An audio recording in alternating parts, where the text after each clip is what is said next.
And welcome to Clappia. In this video, we'll see how to insert tables inside a form in Clappia. Tables are useful when you want users to enter multiple related details together in one place, instead of repeating the same set of fields across the form. In this video, you will see how to add tables, set up the columns, see how to get values from other apps, auto calculations, and displaying the tables on certain conditions. So let's get into it. First, sign into Clappia if you haven't already. I'm already in my workplace and I've created a simple app earlier to use as example.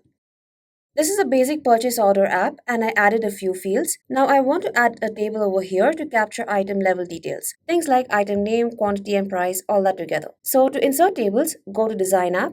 Here you can see the structure of the app and all the fields I've added so far. To insert a table, just click on Add Table. I'll insert the table over here after this section. As soon as you add it, you'll notice a table is inserted with a few columns. By default, all these columns are single line text fields. If you want to add more columns, just click on the plus icon. You'll see a list of block types that are currently supported by the table. For example, I can use a number input field for capturing quantity. Just like regular fields, when you click on a column, the right panel opens up. And you'll notice the configuration options are exactly the same as what you'd see if this field was added outside the table. So for this single line text column, you can see on the right panel, it is the same as the single line text field. If I want to remove any column, I can simply click on it and delete it from the right panel. I'll delete this single line text column as well. Now, if I click on the table itself, not the individual columns, the right panel shows table level settings. Here I can give the table a name, add a description if I want, set how many rows should be visible when the form loads, and also define how many maximum rows the user can add. I'll keep it simple for now and save this. Let's quickly check how this looks like in App Home. Here you can see the table exactly as configured. I can enter item details row by row and I can keep adding rows until I hit the maximum limit I set earlier. Now let's look at some more options. I'll go back to Design App. For the table setting itself, on the right panel, I'll go to the Advanced tab. Here you'll see additional settings. You can change the text that's shown for adding a new row. You can also control where that link appears, left, right or center. Allow the values in your table to be edited after submission. And you can decide whether the table should be expanded or collapsed by default when the form loads. Okay, I'll save this and go back to App Home. And you can see the table now loads in a collapsed state and the add row text has been changed. Now let's look at Advanced Table Name and Advanced Table Description, which are very useful features. These options let you dynamically change the table's name and description based on conditions in the form. For example, in this app, I have a purchase type field with options standard and urgent. What I want is this. If the purchase type is marked as urgent, I want the table name and description to change. So it clearly tells the user that urgent items are being added. So I can give a condition over here like if purchase type is urgent, the table name should be changed to urgent items, else it should remain the same. And add a description as well for the same condition.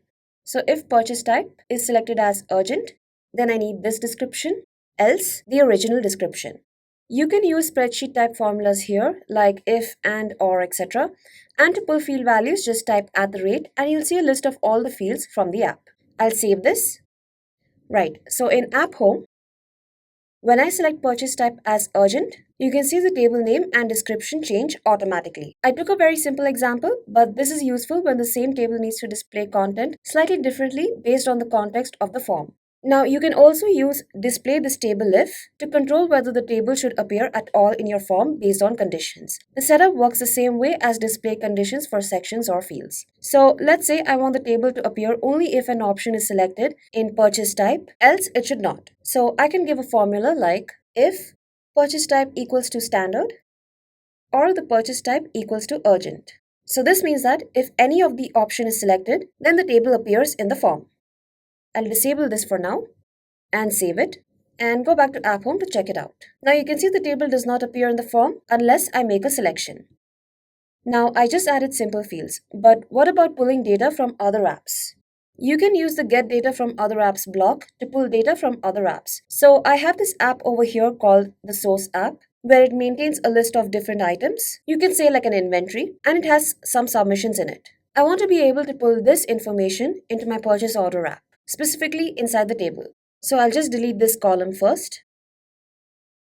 Now I will add the Get Data from Other Apps block and set it up on the right panel. There is a separate video on this field's setup. I will link that in the description box. So using the get data from other apps block, you can pull information from one app to another. And you can see the fields that I've selected have appeared automatically over here. I'll just delete this quantity field, add that over here. And not only can you add simple fields or even pull fields from other apps, you can also set up calculations. I'll just give in a very simple example for a calculation over here, which is price into quantity, with the added tax, and I'll save this. Let's check it out. Again, going back to app home, I'll make a selection to get the table. And now once I click on this, you can see the submissions that was there in the second app. So let's say I just select a random one. It pulls the information from that app. If I enter quantity, it gets automatically calculated over here. So in this way, you can not only add simple fields, you can pull submissions from other apps and also perform calculations in your table. Okay, now let's look at how this appears in submissions. So first I'll just do a random submission over here. I'll submit this. And now in the submissions tab, you will see the table data grouped under a single column. When you open an individual submission, the full table appears clearly on the right panel. On the mobile app, the table behaves a bit differently. Instead of showing as a grid, the columns appear as regular fields, one after the other. Users can still add more rows using the same add row option. If you want to use your apps on your mobile devices, if you haven't done so already, you can download the Clappia mobile app either on Play Store or App Store. Every app that you create over here on the web app will be made live and ready to use instantly.